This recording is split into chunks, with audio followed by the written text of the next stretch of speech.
আসসালামু আলাইকুম ওয়া রাহমাতুল্লাহি ওয়া বারাকাতুহু। সুপ্রিয় দর্শক শ্রোতা, কেমন আছেন? আশা করছি ভালো আছেন, সুস্থ আছেন, নিরাপদে আছেন। দর্শক, সকলের সুস্বাস্থ্য দীর্ঘায়ু কামনা করে শুরু করছি আজকের অনুষ্ঠান। আজ অতিথি হিসেবে আমাদের সাথে আছেন একজন বিশিষ্ট ইসলামী চিন্তাবিদ।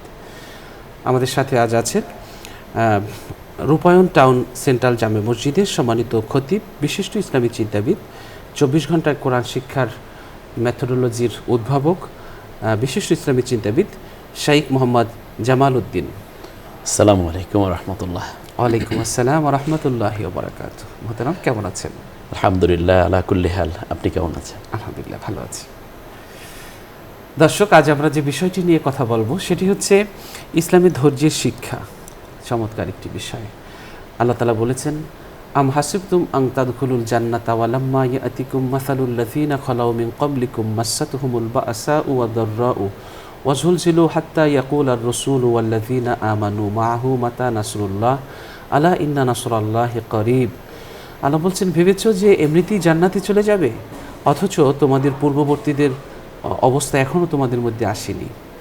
তাদেরকে আমি দুঃখ, অর্থ সংকট, কষ্ট, যন্ত্রণা দিয়ে পরীক্ষায় ফেলেছি। এমনকি ঈমানদারগণ এবং নবী রসুলগণ এবং মুমিনগণ নতুন বিপদে বিপদে তারা এতটাই জর্জরিত ছিল যে নতুন করে বিপদ আসলে প্রকম্পিত হতো, ভয়ে প্রকম্পিত হতো। আর এই ভয়ে প্রকম্পিত হওয়ার পরও মুমিনগণ এবং নবীগণ আল্লাহর দরজা ছাড়তেন না, ধৈর্যহারা হতেন না। আল্লাহর দরজার চৌকাঠ ধরে বলতেন, আল্লাহ, এখনও তোমার দরজায় আছি, তোমার সাহায্যের জন্যেই ধৈর্য ধরে অপেক্ষা করছি, তোমার সাহায্য কখন আসবে। আল্লাহ বলছেন, আমি বলতাম, আলা ইন্না নাসরাল্লাহি করিব, একটু ধৈর্য ধরো, আমার সাহায্য খুব নিকটে, আমার সাহায্য খুব নিকটে। সুবহানাল্লাহ, সুবহানাল্লাহ। রাসূল সাল্লাল্লাহু আলাইহি ওয়াসাল্লাম মসজিদে নববীতে বসে আছেন। সাহাবায়ে কেরাম এসে বললেন, নবীজি, আপনি তো হাত তুললেই আল্লাহ দোয়া কবুল করেন। আমরা আমাদের এই কষ্ট, মদিনাতে আমাদের হিজরত করার পর নানাবিধ আমাদের কষ্ট দিচ্ছে, আমরা আর সইতে পারছি না, আপনি একটু দোয়া করেন আমাদের জন্যে। নবীজি বললেন, তোমরা ধৈর্যহারা হয়ে গেছো এত সকালেই, অথচ তোমাদের পূর্ববর্তীদের মধ্যে এমন ছিল, পূর্ববর্তীরা, যে লোহার চিরুনি দিয়ে তাদের গোশতগুলো আলাদা করা হতো, তাদেরকে মাঝখান থেকে করাত দিয়ে 2 ভাগ করা হতো, তাদেরকে মাটির ভিতরে পুঁতে পাথর মারা হতো গলা পর্যন্ত। তবুও তারা দিন থেকে সরে যায়নি, তবুও ইসলাম থেকে তাদেরকে সরানো যায়নি। আর তোমরা এতটুকুতেই তোমরা দোয়া করতে বলছো। আসলে আমাদের জীবনে ব্যথা বেদনা, কষ্ট যন্ত্রণা, হাসি কান্না এগুলো থাকবে, এগুলো জীবনেরই অংশ, এগুলোকে কখনো বাদ দেওয়া যায় না। এগুলো নিয়েই ধৈর্য ধরে আমাদেরকে সামনে চলতে হবে। আল্লাহ তাআলা বলছেন যে, ওয়ালানাবলুওয়ান্নাকুম বিশাইইম মিনাল খাউফি ওয়াল জুর, তোমাকে ফসলের স্বল্পতা দিয়ে, অর্থ সংকট দিয়ে, তোমাদের নানাবিধ পরীক্ষা দিয়ে, আমি নানাবিধ কষ্ট দিয়ে পরীক্ষার মধ্যে ফেলব। এই পরীক্ষার মধ্যে ফেলার পর যারা ধৈর্য ধরবে তাদের সাথে আল্লাহ তাআলা আছেন। ইন্নাল্লাহা মা'আস সাবিরিন, আল্লাহ ধৈর্যশীলদের সাথে আছেন, তিনি ধৈর্যশীলদের সাথে থাকবেন। সুতরাং ধৈর্য হলো আমাদের সবচেয়ে বড় সম্পদ, আমাদের মর্যাদার মুকুট। ইসলামী ধৈর্যের মহিমা যে এত বড়, পৃথিবীতে যত নবী রসুল এসেছিলেন, সমস্ত নবী রসুলকে ধৈর্যের পরীক্ষায় উত্তীর্ণ করার জন্যে আল্লাহ তাআলা বকরি চড়িয়েছিলেন। বকরি চড়ানোটা সবার পক্ষে সম্ভব নয়। বাড়ি বাড়ি থেকে বকরি নিয়ে আসা, একাত্র করে রাখা, সেগুলোকে সারাদিন দেখভাল করা, আবার সন্ধ্যাবেলা যার যার বাড়িতে সেটা পৌঁছে দেওয়া, এত যে কষ্টের কাজ, ধৈর্যের কাজ, এটা তাদেরকে করিয়ে ধৈর্যের পরীক্ষায় উত্তীর্ণ করে আল্লাহ তাআলা তারপর তাদেরকে দিনের জন্য, ইসলামের জন্য, মানুষের দাওয়াতের জন্য তাদেরকে কাজে লাগিয়েছেন। সুতরাং ধৈর্য আমাদের জীবনের মহামূল্যবান সম্পদ। সেটা ব্যক্তি জীবনে, পারিবারিক জীবনে, সামাজিক জীবনে, রাষ্ট্রীয় জীবনে, পৃথিবীর সকল ক্ষেত্রেই ধৈর্যের কোনো বিকল্প নেই। এজন্য আমাদেরকে আমাদের জীবনে একটি শিক্ষা, কিছু নিতে হবে মানিয়ে, কিছু নিতে হবে বানিয়ে, এবং কোনো জিনিস ইমিডিয়েটলি রিয়াকশন না করা, উপলব্ধি করা, বোঝার চেষ্টা করা, ধৈর্য ধারণ করা। আল্লাহ আমাদের তৌফিক দান করুন। দর্শক, চলুন আমরা অতিথির কাছ থেকে এই বিষয়টি নিয়ে আলোচনা শুনছি। জি মোহতারাম। অনেক ধন্যবাদ আপনাকে। প্রিয় দর্শক যারা এখন দেখছেন এবং আরও দেখতে থাকবেন, সকলকে আন্তরিক মোবারকবাদ জানিয়ে সাবর, সদ বা র, তিনটা অক্ষর, কিন্তু মনে হচ্ছে গোটা পৃথিবীর শান্তির মূল ফল্গুধারা এখানে। সবর শব্দের অর্থ হচ্ছে ধৈর্য। ধৈর্যটা কখন? মূলত তিনটা জায়গায় ধৈর্য ধারণ করতে হয়। সবরু ফিল এতাআত, আল্লাহ রব্বুল আলামিন এবং রাসূল সাল্লাল্লাহু আলাইহি ওয়াসাল্লামের আনুগত্যের ব্যাপারে ধৈর্য।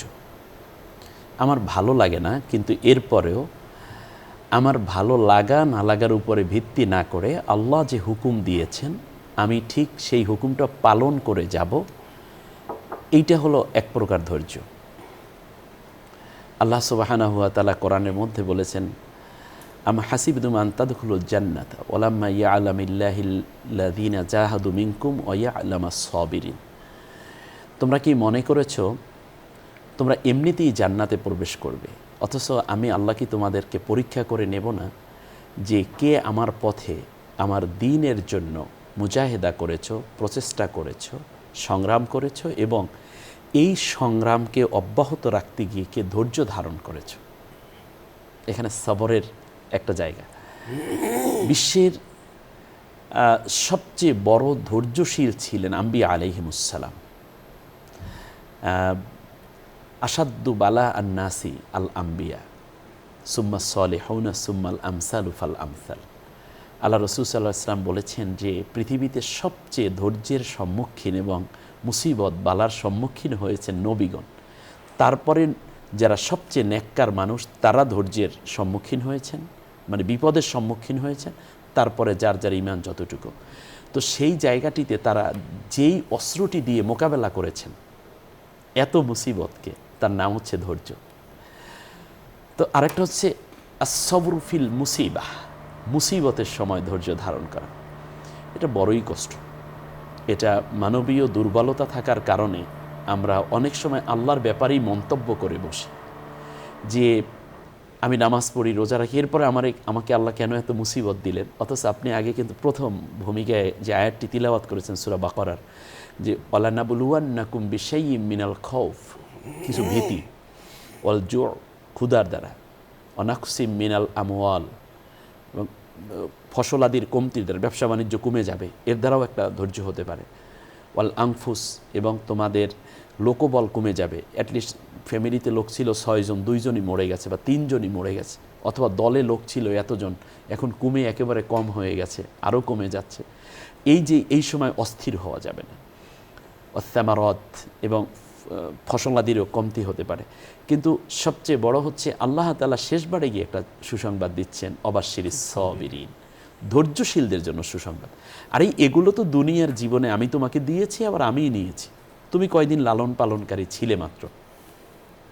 আল্লাযীনা ইযা আসাবাতহুম মুসিবাতুন ক্বালু ইন্না লিল্লাহি ওয়া ইন্না ইলাইহি রাজিউন, যে যখন তাদের উপর কোনো বিপদ আসে, মুসিবত আসে, তখন তারা বলে আমরা তো আল্লাহর, আর আল্লাহর দিকেই আমাদের ফিরে যেতে হবে। লাভ যা করেছি দুনিয়ায়, লজ্জা হয়েছে দুনিয়ায়, পেয়েছি দুনিয়ায়, হারিয়েছি দুনিয়ায়, তাই বলে আমি কি আত্মহত্যা করব? আমি কি কাজ ছেড়ে যাব? আমি কি মন ভাঙা হয়ে যাব যে আমার আল্লাহ রব্বুল আলামিন আমার এই ছোট্ট জায়গা থেকে আমাকে এত বড় করে দিলেন, আমি কি সেই আল্লাহকে অভিযুক্ত করব এইটুকু নিয়ে যাওয়ার কারণে? আস্তাগফিরুল্লাহিল আযীম। এখন অনেকে বলেন যে হুজুর এখন ধৈর্য ধরব কেমনে, এইটা কি সম্ভব? এত বড় বিপদ না, এর চেয়েও বড় বিপদে যে পড়েছে তার দিকে একটু খেয়াল করেন। এক, দ্বিতীয় হচ্ছে যেটা, তা হচ্ছে আপনি ধৈর্য ধারণ কখন, যেমন মনে করেন এখন বাইরে প্রচণ্ড রোদ অথবা খুব বেশি বৃষ্টি হচ্ছে, তখন আমার বাইরে যাওয়াই দরকার। আমরা কি করি? ছাতাটাকে ব্যবহার করি। ছাতা তখনই লাগে যখন রোদ কিংবা বৃষ্টি হয়, রোদ বৃষ্টি ছাড়া তো আর ছাতা লাগে না। তো সবরটা হচ্ছে তখনই দরকার যখন আপনার বিপদ আসবে, যখন আপনি ফাইন্ডিং নো অল্টারনেটিভ, আর কিচ্ছু খুঁজে দেখেন, চারদিক অন্ধকার হয়ে গেছে, বিপদে আপদে আপন বন্ধু যারা ছিল তারাও চলে গেছে, মিথ্যা মামলা হয়ে গেছে, সম্পদ লুণ্ঠন করে নিচ্ছে ওরা। আপনি মোকাবেলা করবেন, কিন্তু দেখা গেল বাচ্চাটাও অসুস্থ, আমার ব্যাংকের টাকাগুলো কোথায় যে তাও মনে নেই, এখন মোবাইলটাও নিয়ে গেছে কে যেন। এইরকম অনেক বিপদ একসাথে আসে, অসুবিধা কি? এই সময় তো আপনার ধৈর্য ধারণ করেন। আল্লাহ তাআলা বলছেন ইন্নাল্লাহা মা'আস সাবিরিন, তোর অনেক কিছু হারিয়েছ কিন্তু আমি আল্লাহ তোর সাথে আছি। সুবহানাল্লাহ। যদি একটা কোয়ালিটি তুমি অর্জন করতে পারো সেটা হচ্ছে ধৈর্য, তাহলে আমি আল্লাহ তোমার সাথে আছি। তাহলে আপনি দেখেন, আপনার মোবাইলটা না হয় 1 লাখ টাকা ছিল, আপনার একটা প্লট ছিল, একটা ফ্ল্যাট ছিল, এগুলো কোনো দুষ্কৃতিকারীরা হয়তো সাময়িকভাবে নিয়ে যাওয়ার চেষ্টা করেছে, কিন্তু আল্লাহ আপনার হয়ে যাবে যদি আপনি একটা কোয়ালিটি অর্জন করতে পারেন, সেটার নাম ধৈর্য। আর ধৈর্য ব্যতীত আপনি করবেনই বা কি? বান্দার ধৈর্য ধরা ছাড়া উপায়ই বা কি আছে? আপনি কি করতে পারবেন? অতএব ধৈর্য মানে হচ্ছে এই না যে সব কাজ বাদ দিয়ে আমি বসে থাকলাম, এটা না, বরং ধৈর্য ধারণ করে মোকাবেলা করার প্রস্তুতি নেওয়া, কখনোই অস্থির হয়ে মূল কাজকে বাদ দিয়ে চলে না যাওয়া, এইটা মূলত ধৈর্য। আমরা অনেক সময় ধৈর্য বলতে বুঝি কি, যে ধৈর্য মানে হচ্ছে হ্যাঁ আমার ঘর আগুনে পুড়ে যাচ্ছে, আমি ধৈর্য ধরে ধরে বসে রয়েছি, এটা না, বরং ধৈর্যের সাথে পানি ঢালতে হবে, ধৈর্যের সাথে ম্যাটার যা পারো ছিঁড়ে নিয়ে আসো। এমনকি আমরা যদি রাসূল সাল্লাল্লাহু আলাইহি সাল্লামের একটা হাদিস, খুব মশহুর হাদিস, বুখারী শরীফ এসেছে হাদিসটা, যে রাসূল সাল্লাল্লাহু আলাইহি সাল্লাম একবার আসহাবে আজমাইনদেরকে নিয়ে একটা কোথাও যাচ্ছিলেন, তো তিনি পাশেই এক মহিলার কান্নার আওয়াজ শুনছেন। নবী সাল্লাল্লাহু আলাইহি ওয়াসাল্লাম ওই বাড়িতে প্রবেশ করলেন আসহাবে আজমাইন সহ, গিয়ে দেখতেছেন যে একটা যুবক ছেলে, সে মরে গেছে, মরার পরে তাকে কাপড় দিয়ে ঢেকে রেখেছে, মা পাশে বসে কাঁদছে, ওই কান্নার আওয়াজই নবীজির কানে গেছে। তো রাসূল সাল্লাল্লাহু আলাইহি ওয়াসাল্লাম এসে এই যুবকের মুখের কাপড়টা সরালেন, সরানোর পরে মহিলা দেখতেছে এটা নবীজি এই আমলটা করলেন, আবার মুখ ঢেকে রাখলেন, বললেন তোমার ছেলের কি হয়েছে? বলল যে সাপে কেটেছে এবং সে মারা গেছে। বলে কখন? বলে যে এই 3-4 ঘন্টা আগে মারা গেছে, এরকম একটা টাইম বলল। তারপর রাসূল সাল্লাল্লাহু আলাইহি ওয়াসাল্লাম বললেন তুমি ধৈর্য ধারণ করো।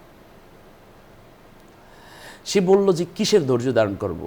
এই ছেলেটার বয়স যখন 3 বছর তখন তার বাবা মারা গেছে, 3 বছরের শিশুকে আমি কোলে পিঠে করে বড় করেছি, আমার ছেলেটা আগামী 2 মাস পরেই বিয়ে হওয়ার কথা, শুধুমাত্র মেয়ের বাবাও অন্য জায়গায় বাণিজ্য করতে যাওয়ার কারণে তার উপস্থিতি নাই বলে বিয়েটা করাচ্ছি না, 2 মাস পরেই তার আক্ত অনুষ্ঠান হবে, আমার ঘর আমি সুন্দর করে সাজিয়েছি, কত স্বপ্ন, আমার জীবন যৌবন সব ছাই করে দিলাম এই সন্তানকে দেখে দেখে, আজকে সেই ছেলেটা মারা গেল, আপনি আমাকে ধৈর্য ধারণের কথা বলছেন? রাসূল সাল্লাল্লাহু আলাইহি ওয়াসাল্লাম আর কিচ্ছু বলেন নাই, ওখান থেকে বের হয়ে যাচ্ছেন, কিন্তু মহিলার এই কথাগুলো নবী সাল্লাল্লাহু আলাইহি ওয়াসাল্লামের সাথে যায় না। নবী বলছেন ধৈর্য ধারণ করতে, ধৈর্যই ধারণ করা উচিত ছিল।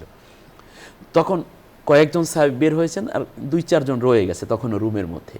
তারা বলল তুমি এতক্ষণ যার সাথে এত কথা বলেছো তিনি কে জানো? বলছে না তা তো জানি না। বলল যে তিনি হচ্ছেন বিশ্বনবী মুহাম্মদ রাসূলুল্লাহ সাল্লাল্লাহু আলাইহি ওয়াসাল্লাম, তুমি তার উপর ঈমান এনেছো? বললেন হ্যাঁ ঈমান এনেছি। তো বলছে নবীর সাথে কি বার্গেটিং চলে? নবীর কথা কি মন্তব্য চলে? তুমি তো ঈমান হারা হয়ে যাচ্ছ। মহিলা এখন সন্তানের কথা বলে ঈমানের জন্য দৌড়, নবী যেন মাফ করে দেন, এই জন্য দৌড় দিকে রাসূল সাল্লাল্লাহু আলাইহি ওয়াসাল্লামের পায়ের মধ্যে হাত দিয়ে বলছি ইয়া রাসূলুল্লাহ আমাকে মাফ করে দেন, ইন্নী লা আরাফতুকা ইয়া রাসূল, আমি আপনাকে চিনতে পারিনি। রাসূল সাল্লাল্লাহু আলাইহি ওয়াসাল্লাম বললেন ধৈর্য তো প্রথম ধাক্কা, ধৈর্যটা হলো প্রথম ধাক্কা, অনেক কিছু বুঝে মিলে তারপরে ধৈর্য ধারণ করবে এটা না, বরং যখনই ঈদা আসাবাত, ঈদা মানে এখন প্রথম ধাক্কাটা কিন্তু খুব ক্লোজলি একটা টাইম, খুব একেবারে নিয়ারেস্ট একটা টাইম। ঈদা আসাবাত মোবাইলটা খুঁজে পাওয়া যাচ্ছে না, ইন্না লিল্লাহি ওয়া ইন্না ইলাইহি রাজিউন। হঠাৎ করে কোনো একটা সমস্যার কথা শুনেছেন, আপনি বলেন ইন্না লিল্লাহি ওয়া ইন্না ইলাইহি রাজিউন। ধৈর্য তো প্রথম ধাক্কা, অনেকক্ষণ কাজটাজ করে শেষকালে পায় না টায় না, এখন কী করবে ইন্না লিল্লাহি, এটা না, ধৈর্য প্রথম ধাক্কা। তো রাসূল সাল্লাল্লাহু আলাইহি ওয়াসাল্লাম পরে ফিরে আসলেন, ফিরে এসে এই ছেলেটার মৃত ব্যক্তির ডান পায়ের শাহাদা, এই যে বৃদ্ধাঙ্গুলি, এটা ধরে তিনি 3 বার নাড়া দিলেন এবং বললেন কুমলি অঝিল্লা কুম্বি ইজনিল্লাহ, তুমি দাঁড়িয়ে যাও আল্লাহর হুকুমে। তখন যুবকটা দাঁড়িয়ে গেছে, এই মৃত ব্যক্তি জীবিত হয়েছে। মুজিজাতুর রাসূল সাল্লাল্লাহু আলাইহি ওয়াসাল্লামের অধ্যায়ের মধ্যে এই হাদিসটা আছে, খুব চমৎকার। তখন বলছে ধৈর্য ধারণ করবে, প্রথম দিকই ধৈর্যটা প্রথম। রাসূল সাল্লাল্লাহু আলাইহি ওয়াসাল্লাম একবার যাচ্ছেন, হঠাৎ করে একটা শিশুর মায়ের কান্নার আওয়াজ নবীজির কানে চলে আসলো। রাসূল সাল্লাল্লাহু আলাইহি ওয়াসাল্লাম বললেন, তুমি ধৈর্য ধারণ করো। বলছে, রসুল আমি ধৈর্য ধারণ করব। এ কথা শোনার পরপরই রাসূল সাল্লাল্লাহু আলাইহি ওয়াসাল্লাম বললেন, তোমার শিশুটি, তোমার জন্য দুইটা সুসংবাদ আমি দিচ্ছি। এক নম্বর হচ্ছে, তোমার এই শিশুটি কিয়ামতের দিন, যেই শিশুগুলো মোমেনদের ঘরে জন্ম নিবে, মা বাবা যখন ঈমানদার হবে, এই ধরনের শিশু যারা ইন্তেকাল করবে শিশু অবস্থায়, নিষ্পাপ অবস্থায়, ইম্যাসিউড অবস্থায়, তখন এই শিশুরা কিয়ামতের দিন সে একেবারে ভূমিষ্ঠ হওয়ার কিছুক্ষণ পর থেকে নিয়েই, সে যখন মেসিউড হচ্ছে না ওই বয়স পর্যন্ত, মা বাবা যদি জাহান্নামী হন যদি জাহান্নামী, তখন জাহান্নাম এবং মা বাবা এই দুইয়ের মাঝখানে এই নাবালক শিশুটা দাঁড়াবে। সে কন্যা সন্তান হোক, পুত্র সন্তান হোক, এবার দুটো হাত প্রসারিত করবে, প্রসারিত করে বলবে, রব্বুল আলামিন, আমার বাবার কত স্বপ্ন ছিল আমাকে নিয়ে, আমার মায়ের কত স্বপ্ন গাথা ছিল আমাকে নিয়ে, আমি বড় হব, আমার মা গর্ভধারণ করেছে, দুধ পান করিয়েছে, আমার বাবা আমাকে বড় করার জন্য কত কিছু করেছে, আমি তো কিছুই করতে পারি নাই, তার আগে তুমি নিয়ে আসছো, আজকে আমার বাবা মাকে জাহান্নামে নিতে দেব না। জোরালো সুপারিশ। তখন আল্লাহ রাব্বুল আলামিন এই শিশুর দোয়া কবুল করে এই মা বাবাকে জান্নাতি বানিয়ে দেবেন। এ হলো একটা সুসংবাদ। আজকে সম্মানিত দর্শক শ্রোতা যারা আছেন, এই রকম ব্যথায় ব্যথিত শিশুর স্মৃতি ঘর জুড়ে, পড়ার টেবিল, কাঁধের ব্যাগ, জামা প্যান্ট, মোজা, কেটস সব পড়ে আছে, কিন্তু আপনার কলিজার টুকরা শিশুটি নেই। ব্যথাতুর মা বাবার জন্য এই হাদিসটি নিঃসন্দেহে একটি আশার আলো জাগায়, আপনি যদি ধৈর্য ধারণ করতে পারেন। দ্বিতীয় হচ্ছে, রাসূল সাল্লাল্লাহু আলাইহি ওয়াসাল্লাম বলেন যে নাবালক অবস্থায় যেই শিশুগুলো মারা যায়, এটা আল্লাহর হুকুম, মারা গেছে, কিছু করার নাই। তো আমার নুআম্মিরহু নুনাক্কিসুহু ফিল খলকি আফালা ইয়াকিলুন। আল্লাহ তাআলা বলছেন যে আমি যাকে হায়াত দেই দীর্ঘ আর যাকে হায়াত দেই কম, এটা আমার ইচ্ছে, তোমাদের কোনো বলার কিছু নাই এখানে। আমরা যেহেতু মুমিন, আমরা যেহেতু মুসলিম, আমার আল্লাহর কথা এটা, সুতরাং আমরা এটার উপরে ধৈর্য ধারণ করব এবং আল্লাহর কথাটা মেনে নেব। রাসূল সাল্লাল্লাহু আলাইহি ওয়াসাল্লাম বলেন যে আমি যখন মেরাজের রাত্রে গেলাম, সেখানে ষষ্ঠ আসমানে গিয়ে আমি ইব্রাহিম আলাইহিস সালামের দেখা পেলাম। তো ইব্রাহিম আলাইহিস সালামের সাথে জিবরিল আলাইহিস সালাম আমাকে যখন ইন্ট্রোডিউস করিয়ে দিলেন, পরিচয় করিয়ে দিলেন, তখন আমি দেখলাম যে অগণিত শিশু ইব্রাহিম আলাইহিস সালামের কাছে আসতেছে। ইব্রাহিম আলাইহিস সালাম স্বর্ণের একটা চেয়ারের মধ্যে বসা এবং জান্নাতের ছোট ছোট খাবার তার হাতের মধ্যে আসতেছে, এগুলো তিনি ভাগ করে দিচ্ছেন। ওরা এসে ইব্রাহিম আলাইহিস সালামকে কখনো বুকের সাথে মাথা লাগায়, ইব্রাহিম আলাইহিস সালামের আদর নিচ্ছে, ইব্রাহিম আলাইহিস সালাম চুমু খাচ্ছেন তাদেরকে, আবার ওরাও আদর করছে। এক পর্যায়ে ইব্রাহিম আলাইহিস সালাম জিজ্ঞেস করলেন জিবরিল আলাইহিস সালামকে, রাসূল সাল্লাল্লাহু আলাইহি ওয়াসাল্লাম জিজ্ঞেস করলেন, জিবরাইল এগুলো করছে কেন? বলল যে যারা ইয়াতিম অবস্থায়, ওই ইম্যাসিউড অবস্থায়, নাবালক অবস্থায় যে শিশুরা মারা যায়, সেই শিশুগুলো ইব্রাহিম আলাইহিস সালামের কাছে থাকবে কিয়ামত পর্যন্ত, তারা এই আনন্দের মধ্যে থাকবে। এ কথা শোনার সাথে সাথে রাসূল সাল্লাল্লাহু আলাইহি ওয়াসাল্লাম দুনিয়ায় এসেও এই কথা বললেন এবং শুনিয়ে দিলেন জাতির লোককে যে শোনো, এই অবস্থায় আজকে খুব ভারাক্রান্ত হৃদয়ে এই হাদিস যখন আমরা বলছি সবরের কথা, তখন হাজারো মায়ের বুক ফাটা কান্না। মাইলস্টোন স্কুলে গত 21 তারিখে যে একটি প্রশিক্ষণ বিমান যখন ক্রাস্ট হলো এবং তাতে করে বেশ কিছু শিশু ইন্তেকাল করেছে। আর রাসূল সাল্লাল্লাহু আলাইহি ওয়াসাল্লাম বলেছেন, যারা আগুনে পুড়ে মারা যায়, যারা এভাবে বিভিন্ন মহামারীতে মারা যায়, পানিতে ডুবে মারা যায় এবং যুদ্ধের ময়দানে যারা মারা যায়, কোনো মা সন্তান প্রসব করতে যদি ইন্তেকাল করেন কিংবা মহামারীতে যদি মারা যায়, তাহলে তারা শহীদ হিসেবে আল্লাহ তাআলার কাছে মর্যাদা পাবেন। ওই মায়ের বুক ফাটা কান্নার সান্ত্বনা দেওয়ার ভাষা আমাদের নেই, কিন্তু কোরআন অনুযায়ী তাদের সুসংবাদ দেওয়ার অধিকার আমাদের আছে। যেহেতু অনেক মায়েরাই এখানে মুমিনা, অনেক বাবারাই মুমেন, ওই মাকে তো আমি সান্ত্বনা দিতে পারবো না, তবে আল্লাহর কথা বুঝিয়ে দেই যে এই সন্তান আপনাকে কিয়ামতের দিন সুপারিশ করে জান্নাতে নিয়ে যাবে। আপনাকে আল্লাহ তাআলা জান্নাত দিতে চান, হয়তোবা এজন্যই আপনার এই সন্তানটাকে আল্লাহ কবুল করেছেন, কারণ হাজার কান্নাকাটা করে তো সন্তান আমরা ফিরে পাবো না। আমরাও যদি কান্নার দ্বারা সন্তান পাওয়া যায়, আমরাও আপনার জন্য আসুন একত্রে কান্না করি, কিন্তু ওই সন্তানে যদি আমার হতো তাহলেও আমি হয়তোবা ধৈর্যের ওই জায়গাটায় পারতাম কিনা জানি না, কিন্তু আল্লাহর কাছে আজকের এই মহান অনুষ্ঠান থেকে দোয়া করছি যে সন্তানগুলো চলে গেল একেবারে অনাকাঙ্ক্ষিতভাবেই, এবং অ্যাক্সিডেন্ট তো অ্যাক্সিডেন্ট, এটাকে তো আর আমরা অন্য কোনোভাবেই মূল্যায়ন করতে পারবো না। একদিকে সে শহীদ হয়েছে, দ্বিতীয় হচ্ছে তিনি ইব্রাহিম আলাইহিস সালামের কাছে আমাদের এই কলিজার টুকরো নাবালক শিশুগুলো আছে, তৃতীয় হচ্ছে মা বাবার জন্য সুপারিশকারী হিসাবে কিয়ামতের দিন আল্লাহ রাব্বুল আলামিন এই মা বাবার সুপারিশকারী হিসাবে কিয়ামতের এই শিশুগুলো দাঁড়িয়ে যাবে। এখন যদি আমরা ধৈর্য ধারণ করতে পারি, সেজন্য আজকের অনুষ্ঠান থেকে আমি আমার ওই মা এবং বাবাদের কাছে বিনয়ের সাথে আরজ করব, আপনি ধৈর্য ধারণ করুন, আল্লাহ আপনার সাথে থাকবেন।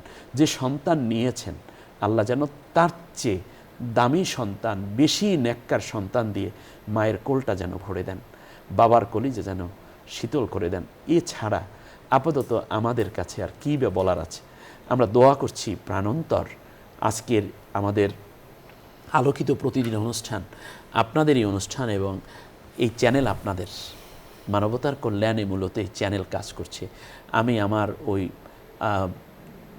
ক্ষত বিক্ষত হৃদয়ে শোকাহত মা, বোন, ভাই কিংবা আমার আপাকে দুটো হাত জোর করে বলবো, আপনি যত বেশি কাঁদবেন, যত বেশি আপনি যদি প্রলাপ করেন বা আপনি যদি বেশি ধৈর্যহীন হয়ে যান, তাহলে আপনার সন্তান এবং আপনার এই দুইটা জায়গায় কিন্তু অনেক ক্ষেত্রে বাধা হয়ে দাঁড়ায়। সেই ক্ষেত্রে ধৈর্য ধরবেন, কিন্তু কান্না তো অবশ্যই আসবে। আমিও কাঁদতাম আমার সন্তান এরকম হলে, কিন্তু ওই ধৈর্যটা নিয়ে কাঁদতে হবে যে আল্লাহ তুমি যা করেছো আমি তাতে রাজি আছি, কিন্তু আমার সন্তানকে আল্লাহ তুমি ভালো রেখো পরকালে। আমার সন্তান যেন পরকালে আমার সুপারিশকারী হয়। আমার সন্তানকে তুমি নূরের পোশাক পরিয়ে, নূরের চামড়া দিয়ে, নূরের চক্ষু দিয়ে ইব্রাহিম আলাইহিস সালামের কাছে পৌঁছে দিও। এই কথাগুলো যখন বলতে থাকবে তখন আল্লাহর দিকে বান্দা রুজু হয়ে যাবে, আর আল্লাহ রব্বুল আলামিন বলবেন তুই এখন থেকে আমার হয়ে গেলি। এখানে দেখেন ইন্নাল্লাহা মাআস সাবিরিন, আস-সাবিরুনা মা আল্লাহ বলা হয় নাই। যারা ধৈর্য ধারণ করে আল্লাহ তাদের সাথে আছেন, এটা না, বরং আল্লাহ বলছেন ধৈর্য ধারণ যারা করে আমি আল্লাহ তাদের সাথে আছি। সুবহানাল্লাহ। আমরা জানি যে আইয়ুব আলাইহিস সালামের যখন সন্তান, সম্পদ সবকিছু স্ত্রী নিয়ে যাওয়া হয়েছিল, নিয়ে যাওয়ার পরে শয়তান কিন্তু তাকে জিজ্ঞেস করেছিল যে ইবলিস, যে তোমার তো আল্লাহ অসন্তুষ্ট হয়ে তোমার কাছ থেকে সবকিছু কেড়ে নিয়ে গেছে, তোমার সন্তান, তোমার সম্পদ, তোমার স্ত্রী, এখন তোমার বলো তোমার অভিমত কি? তখন কিন্তু আইয়ুব আলাইহিস সালাম বলেছিলেন যে দেখো এগুলো কিছুই আমার ছিল না, আল্লাহ তাআলা আমার কাছে জমা রেখেছিল। তো যখন আমার কাছে জমা রেখেছিল তখন আমি খুব বেশি আনন্দিত হইনি, আর এখন যে সবকিছু তিনি তার জিনিস তিনি নিয়ে গেছে এখনো আমি কষ্ট পাইনি। যখন জমা রেখেছিল আমার কাছে তখনও আমি খুব বেশি আনন্দিত হইনি, যখন নিয়ে গেছে এখনো আমি কষ্ট পাইনি। এবার দেখুন, এতটা 18 বছর পর্যন্ত অসুস্থ তিনি কিন্তু একবারও অভিযোগের আঙ্গুল তুলেননি না। 18 বছর পরে মোনাজাত করে বললেন শুকরিয়ার ওয়া আইয়ুবা ইযনাদা রাব্বাহু আন্নী মাসসানিয়াদ দুররু ওয়া আনতা আরহামুর রাহিমিন। হে আল্লাহ, আমি অসুস্থ হয়ে পড়ে থাকা এক অসুস্থ রোগী, তুমি তো আহকামুল হাকিমিন, তুমি একটু আমার দিকে চাইলে তো রহমতের দৃষ্টিতে তাকাতে পারো। কত যে কোনো অভিযোগ নেই, কোনো মানে কোনো মিনতি নেই, কোনো কিছু নেই, মানে কোনো অভিযোগের আঙ্গুল নেই, আল্লাহর দয়ার ভিখারি হয়েছে। সাথে সাথে আল্লাহ বললেন ফাস্তাজাবনা লাহু ফাকাশাফনা মা বিহি মিন দুররি ওয়া আতাইনা। অতঃপর আমি আইয়ুবের দোয়া কবুল করলাম এবং তাকে আমি সুস্থ। হযরত ইয়াকুব আলাইহিস সালাম যখন হযরতে ইউসুফ আলাইহিস সালামকে হারিয়ে ফেললেন, তখন তিনি তো সবরই করেছেন, ফাসবরুন জামিল আল্লাহু মুস্তাআনু আলা মা তাসিফুন। সবরে জামিল করব আমি, আমার তো আর কিছুই বলার নাই। আমার ইউসুফকে আল্লাহ দিয়েছেন, ওয়াইন তাসবিরু ওয়া তাত্তাকু লা ইয়াদুররুকুম কাইদুহুম শাইয়া। তোমরা যদি ধৈর্য ধারণ করো, এই ইসলামী আন্দোলন বলেন বা ইকামতে দ্বীনের কাজের কর্মী যারা, কত অত্যাচার, কত পীড়ন, আল্লাহ তাআলা বলছেন ওয়াইন তাসবিরু, যদি ধৈর্য ধারণ করতে পারো, ওয়া তাত্তাকু, আল্লাহকে ভীতির নীতি অবলম্বন করতে হবে, লা ইয়াদুররুকুম কাইদুহুম শাইয়া, ওই বাতিলের হাজার রকমের ষড়যন্ত্র তোমাদের বিন্দু পরিমাণ ক্ষতি করতে পারবে না। অন্য আয়াতে আল্লাহ বলছেন লা ইয়াদুররুকুম ইল্লা আদা, কিছু কষ্ট দিতে পারবে মাত্র, কিন্তু তোমাদের বেসিক ক্ষতি করতে পারবে না, কিছু কষ্ট দিবে। তো সেটাই তো বিশ্বে আজ আমরা দেখতে পাচ্ছি যে মুসলিম জাতিসত্তার উপরে মুসলিমদের উপরে যে অত্যাচার পীড়নগুলো তারা করছে, এটা তো শুধু ক্ষতি করছে, কিন্তু সমূলে ইসলামকে কি ধ্বংস করা সম্ভব হয়েছে? বিশ্বের আজকে যে কোনো রাষ্ট্রে ইসলাম যে কোনো সময়ের চেয়ে দিন দিন আরও বেশি শক্তিশালী করে দিচ্ছেন আল্লাহ রাব্বুল আলামিন। কিন্তু আল্লাহ সুবহানাহু ওয়া তাআলার ডিমান্ড হচ্ছে তোমরা ধৈর্য ধারণ করবে এবং আমি আল্লাহর উপরে তাওয়াক্কুল করবে, তাহলে মনে রাখবে আমি তোমাদের বিজয় দান করব। ওই যে আপনি বললেন মাতা নাসরুল্লাহ, আলা ইন্না নাসরুল্লাহি করিব, যে তারা বলতো যে আল্লাহ সাহায্য কখন আসবে, আর আল্লাহ বলছেন আমার সাহায্য তো খুব কাছেই। এর আগে বহু নবীদেরকেও কষ্ট দেওয়া হয়েছে, নবী আলাইহিমুসসালাম এগুলো মোকাবেলা করেছেন কি দিয়ে? ধৈর্য দিয়ে। ধৈর্যের বিকল্প কিছুই নেই। একজন মোমেনের জন্য ধৈর্য এমন এক ঔষধ, যে যদি একবার ধৈর্যের ভ্যাকসিনটা তার দেহের ভিতরে, তার অন্তরের ভিতরে পুশ করতে পারে, she is successful, he is gainer. এই যেই ধৈর্য, আমার হাতে অনেকগুলো কাজ, অধৈর্য হয়ে চাকরিটা ছেড়ে দেই না কিন্তু অনেক ক্ষেত্রে। আর ধৈর্যটা কখন জানেন? আপনি দেখেন 1600 কিলোমিটার দৌড়, 1500 কিলোমিটার দৌড় হয়ে গেছে শক্তি দিয়ে, ওই 100 কিলোমিটারের মধ্যেই কিন্তু ধৈর্য। আমি কি দৌড়াবো না, নাকি এখনই দাঁড়িয়ে যাব, আর পারি না, আর পারি না, আর পারি না, পারি না, পারি না, পারি না, শেষবারে যখন শেষ ধাক্কাটা দেয়, দৌড়ের শেষ কদমটির মধ্যেই কিন্তু বিজয়। জি, তো মুহতারাম, আল্লাহ তাআলা বলেছেন যে ওয়ালাকাদ আরসালনা ইলা উমামিন মিন ক্বাবলিকা ফাআখাযনাহু ফিল বাররাই, ওয়ালাকাদ আরসালনা ইলা উমামিন মিন ক্বাবলিকা ফাআখাযনাহুম ফিল বাসাই ওয়াদ দাররাই লাআল্লাহুম ইয়াতাদাররাউন। আমি অনেক নবী রাসূলকে পাঠিয়েছি এবং তাদেরকে দুঃখ, তারপর হলো অর্থ সংকট দিয়ে পরীক্ষায় ফেলেছি, এ কারণে যেন তারা আমার কাছে অনুনয় বিনয় করে। সুবহানাল্লাহ। তো এই যে আসলে আমরা যখন কষ্টে পড়ি, ব্যথা বেদনা যন্ত্রণায় পড়ি, তখন আমাদের কাজ হলো আল্লাহর কাছে অনুনয় বিনয় করা এবং ধৈর্য ধারণ করা। আর আমাদের আসলে সমস্ত কিছুই, যেখানেই দেখা যায় যে একটা সংকট তৈরি হয়, সেই সংকটের পিছনে অধৈর্যতা থাকে।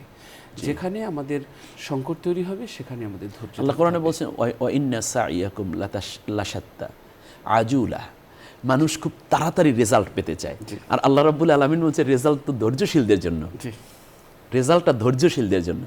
তো অধৈর্য হওয়া, যেমন পরীক্ষা হলে ঢুকি, 2-3টা কোশ্চেন দেখে প্রশ্নপত্র কমন পড়ে নেই, কিন্তু আরও তো আছে।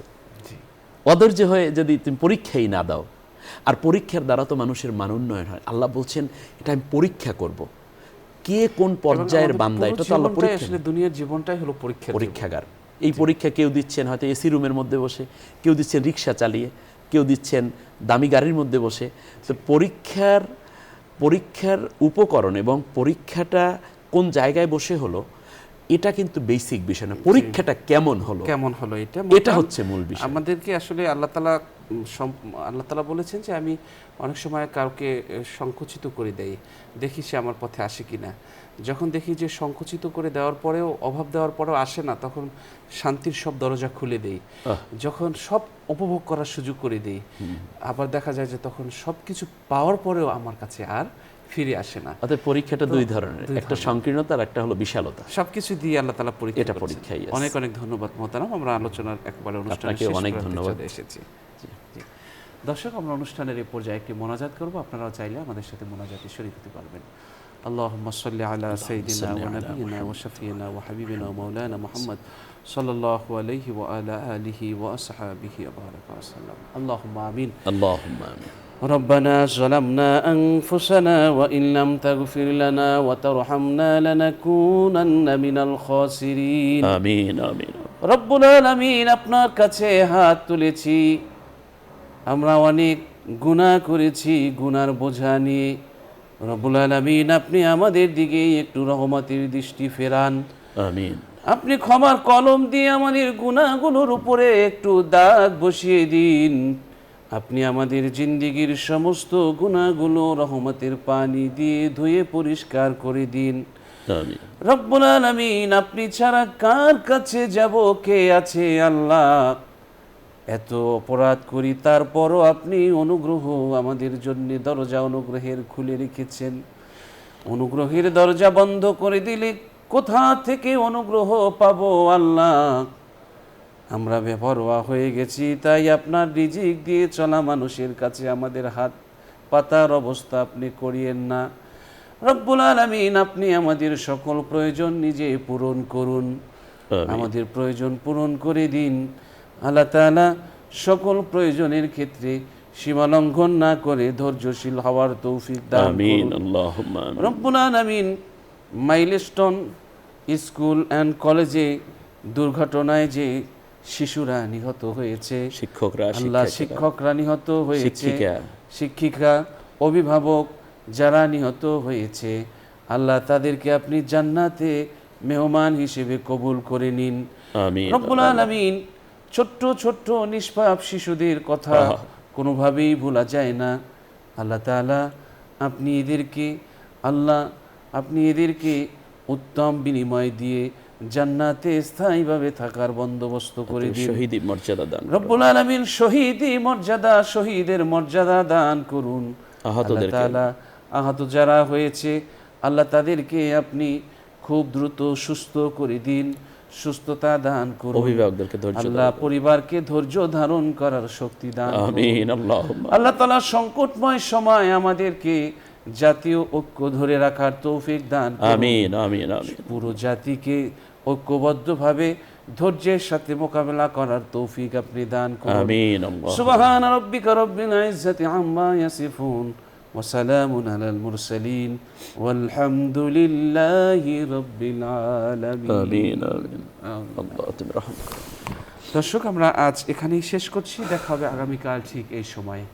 আল্লাহ সকলকে ভালো রাখুন, সুস্থ রাখুন, নিরাপদে রাখুন, সেই প্রত্যাশা এখানেই বিদায় নিচ্ছি। আল্লাহ হাফিজ।